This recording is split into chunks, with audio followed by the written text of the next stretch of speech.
Coming up on Mountain News this morning, there's new discussion about gun laws as the I-75 shooter was able to buy the gun the same day of the shooting. Dedicated to Eastern and Southern Kentucky, this is WYMT Mountain News This Morning. Good morning, I'm Madison Carmouche. We're coming up on 5 o'clock this morning and it is September 10th. And I hate to admit it, but I think we're entering a new normal. It was a little cold outside this morning. Let's send it over to meteorologist Tim Jawbridge for a look at your forecast. I'm hearing a few complaints into the weather department about the cool, but hey, things will be moderating, and I think you'll like the prognosis for the rest of the week. 45, yes, it's cool outside. You see a little regarding some low clouds and fog developing over the last hour plus. 2.5 mile visibility at Williamsburg. Remember, you had to deal with some of those issues yesterday morning as well. And Ashland was another location yesterday morning, but 10s on the board, not only for Ashland, but for the rest of us as well. It is 56 at Jackson versus the 45 outside our door here in Hazard. 46 down the Hal Rogers into Manchester. It's 41 Clintwood, 46 Jonesville. High pressure still right on top of us. Some high clouds down across the southeast here with that moisture down toward New Orleans. And yes, we'll talk about Francine, which we were highlighting yesterday, and how that affects our weather later in the period. In the meantime, for today, get out and enjoy. Got another beautiful afternoon with a high in Hazard up to 82. More about your First Alert 7-day forecast coming up in a few moments. Madison? All right, Tim, thank you.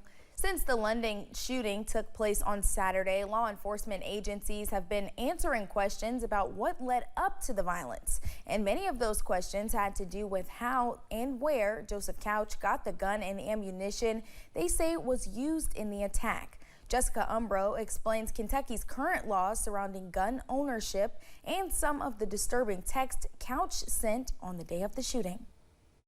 He obtained a firearm at a local place here in London, but it was obtained, legally. He went through the ATF. He went through all the proper paperwork. We have that paperwork, copies of the receipts, but that was obtained. If you're not a felon or something, if you can go in and you can fill the paperwork, anyone can purchase the gun. Law enforcement confirmed Sunday evening that the gun they say Joseph Couch used in the shooting on I-75 was purchased the same day as the shooting. Kentucky state law currently does not have a waiting period, which is the time between when a gun is purchased and when a gun is given to that buyer. 10 states and Washington, D.C. have waiting periods spanning from 3 to 14 days. What law enforcement says they can't explain is what was going on in Couch's mind when he bought the gun. I don't know why anybody would go up there and start shooting at people. I can't get in somebody's brain of why they do something this crazy, but it's an act of violence, and innocent people have got hurt.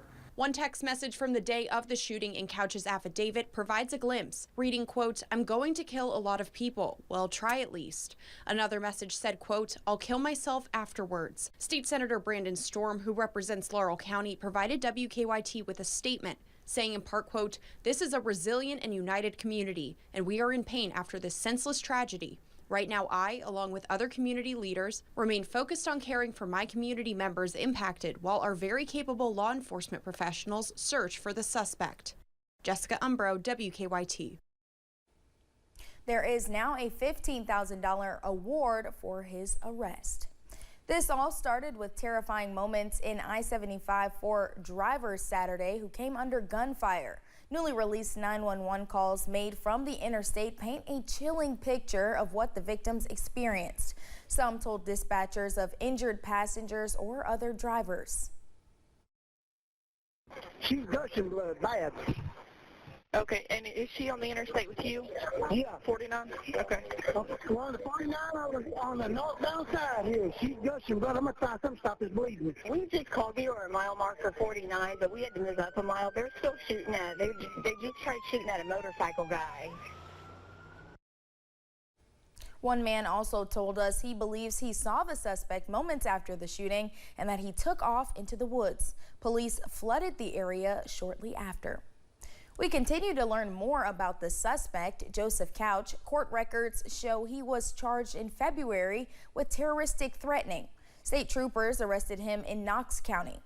The charge was dismissed a month later. Back in 2015, he was charged with criminal mischief and unlawful transaction with a minor. We're still working to get details on that case, and an Army spokesperson confirms Couch was in the Army Reserve from March 2013 to January 2019.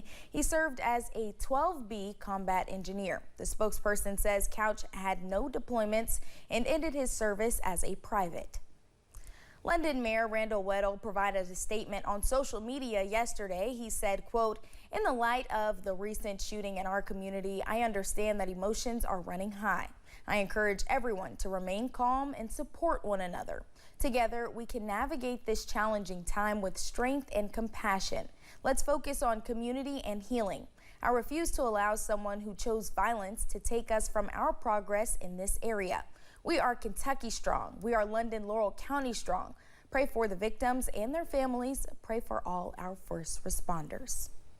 Governor Beshear says the situation in Laurel County is weighing heavy on his heart. He's been in constant contact with folks as the search continues. He told Mariah Conjito he hopes people will show love to one another during this difficult time.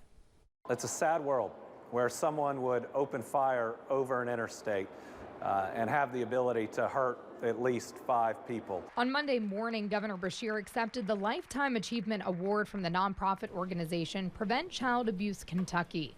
During his speech, he recognized the mass shooting in Laurel County. We have to come together and do something that tells our families that we see the problem. We want to make sure that you are safe in your home, at your school, at your work, and when you're traveling in between them. Something that's pretty heavy on my heart after this weekend. Officers who have worked tirelessly during the manhunt and those who've helped treat the victims in the aftermath.